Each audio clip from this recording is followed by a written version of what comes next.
What is up, guys? It's your boy Rick Kakis, and today you did it again, didn't you, gamer? You left all of your prep until the final week of the season. Well, don't worry, because so did I. So in this video, we're going to be going over a ton of different tips to help you gain a massive advantage when Episode Heresy goes live in Destiny 2, and get you ready for that day one dungeon race. All your friends are going to be going, wait, you're already at max level? Well, let's get started. Now, yes, I know technically you have a little bit less than a week, 6 days to be exact, but I wanted to wait a bit because yesterday we had the official Episode Heresy reveal livestream. So Bungie went over a ton of different information about Episode Heresy, including the best crossover ever, of course, the Star Wars crossover, which launches with Heresy. If you want to know literally everything revealed in that live stream, check out my recap video linked up above. But we also learned some very important things in terms of prep.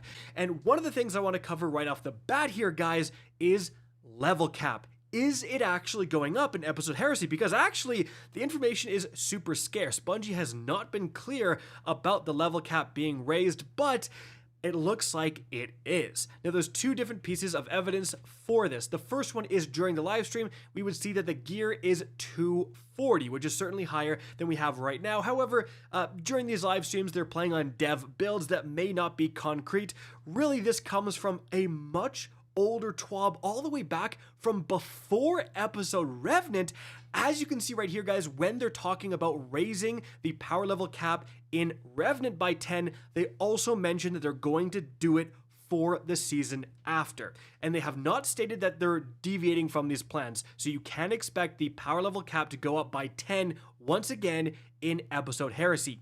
And in terms of prep, there's something you can do right now that will help you level up in Episode Heresy, and that is don't claim weapons and armor in your season's pass. Now, why is that? Well, as you can see right here, you can actually go to Bungie.net and gain access to the previous season's pass. So I can get stuff from Episode Echoes that I didn't claim. Now, why does this matter? Well, as you can see right here, and I'm going to grab this Episode Echoes helmet to prove my point, all of the gear from the season's pass drops at your exact gear score. So the helmet is going to be at 2010, right? It's matching my max overall gear score. And so next season, as you're increasing your gear score, right? Let's say you're 2015 and you've gotten, some helmets, you've gotten some gauntlets, whatever, but you just can't get a chest piece, right? You have that one piece that's falling behind. Well, then you can just hop on Bungie.net, claim an old chest piece, and because it drops at your exact gear score, it's probably going to be higher, a few gear score, a few power level more than the chest piece that you just haven't been able to get, like the one that's still at 2010, right? So again, that will definitely help you plug some gaps in the leveling process, and it can just really help you get through those 10 levels very, very quickly. However, something very important to mention here, if you've watched any of my previous prep guides, I usually mention to also hang on to exotic engrams in your season's pass, because then you can simply withdraw them and decrypt them next season and rank up Xur super fast and gain access to new exotic armor pieces. However, we learned in yesterday's live stream that there are no new exotic armor pieces coming in Episode Heresy, okay? So we just get new exotic weapons and we get the new aspects and stuff, but that means you do not want to hoard exotic engrams. Usually, one of the main tips is have a full inventory of exotic engrams so that you can cheese rank up Xur, right? But that's pointless. You will not need to do that. And so actually, you may want to use some of those exotic engrams right now at the end of the season and instead stock up on potentially stuff like prime engrams. Prime engrams, usually when you carry them over to a new season, they can decrypt into some of the brand new world drop weapons, which is more valuable than just having a bunch of exotic engrams, again, for kind of no reason. So just keep that in mind, guys. You do not need to hoard exotic engrams going into next season because there's no new exotic armor pieces.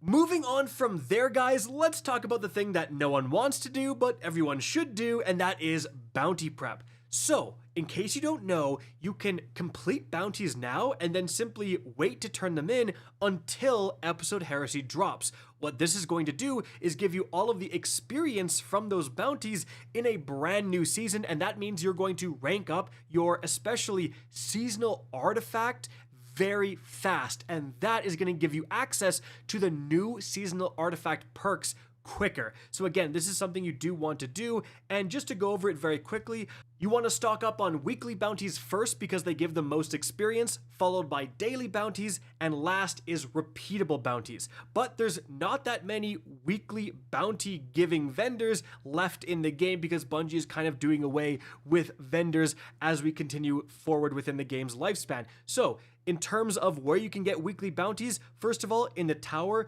you have Hawthorne. All of the clan bounties count as weekly bounties. Now, after that, you can go to the Cosmodrome and pick up some weeklies from Shah Han. After that, the Moon is great because you actually have weekly bounties in Eris Morn's inventory and also the Lectern of Enchantment. And then after that, guys, you can head over to Europa. Varix is going to have 2 weekly bounties. Then moving on from there, if you go to Neomuna, you have 1 weekly bounty available here. And then after that, guys, you can head over to Zur's Treasure Hoard, talk to Starhorse, and there will be the gold bounty, which is actually the best. And then the silver bounties are also like higher experience than dailies. And then lastly, guys, Petra in the Dreaming City is going to have a couple of weekly bounties as well. Now, something very important to mention here that actually came up for me, and I think it's going to impact a lot of you guys out there, is that when you are collecting these bounties, remember that your quests, like in your quest tab, your actual quests take up bounty slots. Like bounties and quests share the same amount of slots here, guys. And so as you can see, I'm trying to pick up these moon bounties. I literally can't. It's like you are full. And what do?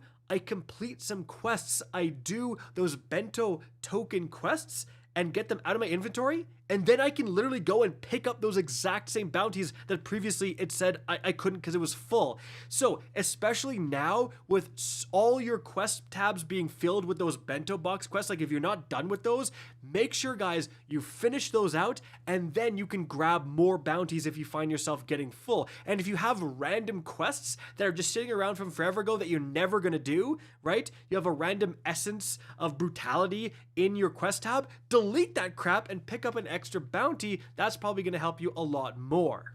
Now, speaking of bento box tokens, guys, you have a great leg up in terms of prep because you can just outright buy some of the most valuable resources in the game. So definitely you want to stock up on resources in this final week. And again, that means it probably is a good idea if you're running low on Ascendant Shards or Ascendant Alloys to use some of your bento tokens to grab some before the next season starts. And for goodness sakes, make sure to spend every single bento token before episode Heresy starts, because I believe they're just going away. The Past's Prologue event is just going away when that new episode starts. Moving on from there, guys, in terms of some additional prep you can do, well, you can prepare for the new meta.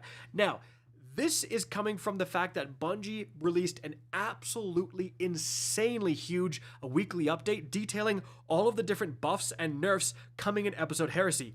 39 different exotics were affected. To give you an idea, if you want to know literally all of those changes, I'll link it right up above. But the really important thing to know is that the elements being favored in episode Heresy are going to be Arc, Void, and Strand. And you can see in the background gameplay, I'm showing some of the new seasonal artifact perks that are going to affect these elements. So that means if you can incorporate these 3 elements into your current builds, it's a very good idea. For example, if you're already playing a Prismatic Titan, switching your grenades over to pulse grenades and especially adding the fragment that will cause them to jolt will probably go crazy next season. You know, if you love the Hunter Gear Falcon build, it might be time to dust it off next season, because again, incorporating those 3 elements into your builds are going to have massive advantages, because you will have new seasonal artifact perks that will buff those to the moon. And I mean, like, yes, there are good solar weapons in the game, but if your void weapon is like weakening enemies and also making itself volatile and doing all this crazy stuff, it's just going to be way better than anything the non-featured elements can do. And on this same note, but in terms of weapons to invest in now, here are the anti-champion weapons next season. So we have Unstopped Glaives, we have anti-barrier sniper rifles, we have anti-barrier sidearms, we have overload machine guns, and then we actually have unstoppable fusion rifles and linear fusion rifles. Now, particularly those are going to be insane, because we're also getting particle reconstruction, where continued fire with linears and fusion rifles will boost their damage. This is crazy. Whenever we see a perk like this that boosts a weapon type, it becomes meta. I mean, right now, with weakening grenade launchers, everyone is using grenade launchers. Likely next season, linears and fusions will be a huge part of the meta because of particle reconstruction. And remember, guys, a little quick tip here, the Vex Mythoclast is a fusion rifle,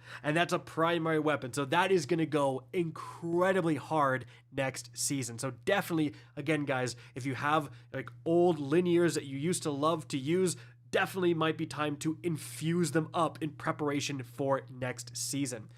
Now, one more weapon you can prep, and you're actually seeing this in the background gameplay, is an interesting fusion rifle from Europa called the Coriolis Force. You get it for doing the Technocrat mission that you can simply pick up from Varix. And why this matters is that this is the only aggressive frame fusion rifle in the entire game, and Bungie is actually changing how aggressive frames work in Episode Heresy. So right now this shoots like a horizontal spread, but in Episode Heresy it's going to shoot like multiple different bursts. Each burst will increase the spread, kind of like the Bastion exotic. So like, this is just completely changing its entire dynamic next season, and you can go and get this one early right now. Might be a good idea to have one in case they are super good next season.